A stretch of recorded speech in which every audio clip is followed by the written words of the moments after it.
மறுமை நாளில் அல்லாஹ் தன் அடியார்களிடம் கேட்கும் கேள்விக்கு கூறப்படும் பதில். அல்லாஹ் தன் அருள்மறையாம் திருமறையில் சொல்கிறான். ஆகவே அல்லாஹ்விடம் செய்த வாக்குறுதி பற்றி அவர்களிடம் கேட்கப்படும். அல் குர்ஆன் சூரா 33 வசனம் 15. நம் கண்மணி நாயகம் ஹஜ்ரத் ரசூல் ஸல்லல்லாஹு அலைஹி வஸல்லம் அன்னவர்கள் கூறினார்கள், உங்களில் ஒவ்வொருவரும் பொறுப்புதாரிகள். ஒவ்வொருவரும் அவரவர்களது பொறுப்புகள் குறித்து மறுமையில் விசாரிக்கப்படுவர். அறிவிப்பாளர் ஹஜ்ரத் இப்னு உமர் ரலியல்லாஹு அன்ஹு அன்னவர்கள். ஆதார் நூல் சஹீஹ் புகாரி ஷெரீஃப்.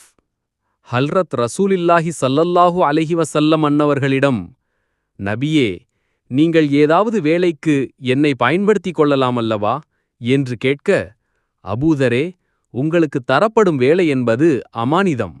நீங்கள் பலவீனமானவர், ஆதலால் உங்களுக்கு அது கடினமாகிவிடும் என்று எடுத்தியம்பினார்கள். அறிவிப்பாளர் ஹஸ்ரத் அபூசர் ரலியல்லாஹு அன்ஹு அன்னவர்கள். ஆதார் நூல் சஹீஹ் முஸ்லிம் ஷரீஃப். நல்லோர்களது நற்சொற்கள். பெருமானார் ஹல்ரத் ரசூல் ஸல்லல்லாஹு அலைஹி வஸல்லம் அன்னவர்கள், பிரியத்தின் அடிப்படையில் எங்களுக்கு 13 சிறு ஒட்டகங்களை தரச் சொல்லி உத்தரவிட்டார்கள். ஆனால் நாங்கள் அவைகளை பெற்றுக்கொள்ளும் முன்பே நபி அவர்கள் இறந்துவிட்டார்கள். எனவே அவர்களுக்கு பின் கலீஃபாவாக பொறுப்பேற்ற ஹஸ்ரத் அபூபக்கர் சித்திக் ரலியல்லாஹு அன்ஹு அன்னவர்களிடம் அவைகளை பெற்றுக்கொண்டோம்.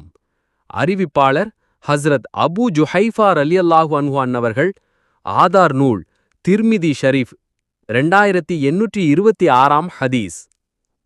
வாக்குறுதியையும் அமானிதத்தையும் பேணும் இப்பண்பாளர் நல்லமல்களில் உளத்தூய்மையுடனும் அதில் உறுதியுடனும் இருப்பார். இன்ஷா அல்லாஹ் நாமும் வாக்குறுதியையும் அமானிதத்தையும் பேணுவோம்.